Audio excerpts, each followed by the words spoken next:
നമ്മൾ സാധാരണ കട്ട്ലേറ്റൊക്കെ ഉണ്ടാക്കി കഴിച്ച് മടുത്തു അല്ലേ? ഇനി എന്തായാലും നമുക്കൊന്ന് മാറ്റിപ്പിടിച്ചാലോ? നല്ല വെറൈറ്റി ആയിട്ടുള്ള ടേസ്റ്റി ആയിട്ടുള്ള ഒരു കട്ട്ലേറ്റിൻ്റെ റെസിപ്പി ആയിട്ടാണ് ഇന്ന് ഞാൻ വന്നിട്ടുള്ളത്.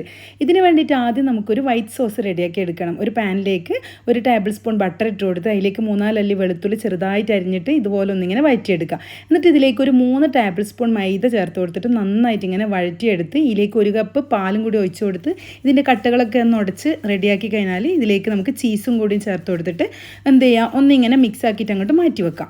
ഇനി ഒരു പാൻ വെച്ചിട്ട് ഇതിലേക്ക് ഓയിൽ ഒഴിച്ച് കൊടുത്ത് പിന്നെ കുറച്ച് വെജിറ്റബിൾസ് ഞാൻ ഇവിടെ കട്ട് ചെയ്തിട്ടുണ്ട്. അതായത് ഉള്ളി, തക്കാളി, ക്യാരറ്റ്, ക്യാബേജ്, ക്യാപ്സിക്കം ഇതൊക്കെ ചേർത്ത് നല്ല ഹൈ ഫ്ലെയിമിൽ ഇട്ടിട്ട് തന്നെ ഒന്നിങ്ങനെ വഴറ്റിയെടുക്കാൻ.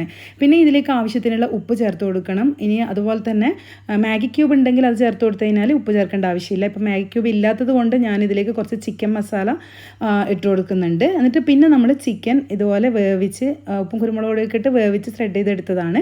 ഇനി ഇതാ പൊട്ടാറ്റോ പുഴുങ്ങി വേവിച്ച് ഉടച്ചെടുത്തത് ഉണ്ട്. അതിലേക്ക് നമ്മൾ ഈ ഒരു മസാല കൂട്ടങ്ങ് തട്ടിക്കൊടുത്ത് പിന്നെ നമ്മൾ നേരത്തെ ഉണ്ടാക്കി വെച്ചിട്ടുള്ള ആ ഒരു സോസില്ലേ അതും കൂടി ഇതിലേക്ക് മിക്സ് ആക്കി കൊടുക്കുക. പിന്നെ ഞാനിതാ ഇതിലേക്ക് ചില്ലി ഫ്ലേക്സും ഒറിഗാനോയും കൂടി ചേർത്ത് കൊടുക്കുന്നുണ്ട് കേട്ടോ.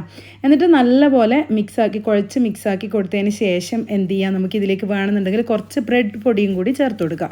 നല്ലൊരു പിടുത്തം കിട്ടാൻ വേണ്ടിയിട്ടാണ് കേട്ടോ. എന്നിട്ട് കയ്യിൽ കുറച്ച് ഓയിൽ തടവിയിട്ട് നമ്മൾ കട്ട്ലേറ്റിൻ്റെ ഷേപ്പിലാക്കി എടുക്കുക. നിങ്ങൾക്ക് ഏത് ഷേപ്പിലാണ് വേണ്ടുന്നത് അങ്ങനെ ആക്കി എടുക്കുക. എന്നിട്ട് എന്ത് ചെയ്യുക, നമ്മൾ ഇത് കോട്ടിങ്ങിന് വേണ്ടിയിട്ട് ഇതിന് വേമിസെല്ലിയാണ് കേട്ടോ എടുത്തിട്ടുള്ളത്. ഈ ഒരു ടൈപ്പിലുള്ളത് ഇതുപോലെ കൈവച്ചിട്ടൊന്ന് ഉടച്ച് വെക്കാം.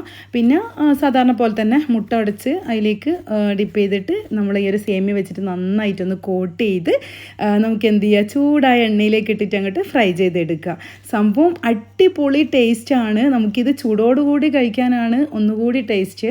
അപ്പോൾ എനിക്ക് തോന്നുന്നു ഇതുപോലെ എല്ലാം സെറ്റാക്കി റെഡിയാക്കിയിട്ട് വെക്കുക. എന്നിട്ട് നമ്മൾ എന്താ പറയുക, കഴിക്കാൻ പോകുന്നതിൻ്റെ ഒരു 10 മിനിറ്റ് മുമ്പ് ഫ്രൈ ചെയ്യുകയാണെങ്കിൽ ഒന്നും പറയാനില്ല, കിടുക്കാച്ചി ഐറ്റം തന്നെയാണ്. എന്തായാലും ഒന്ന് ട്രൈ ചെയ്ത് നോക്കിയിട്ട് ഫീഡ്ബാക്ക് അറിയിക്കാൻ മറക്കല്ല.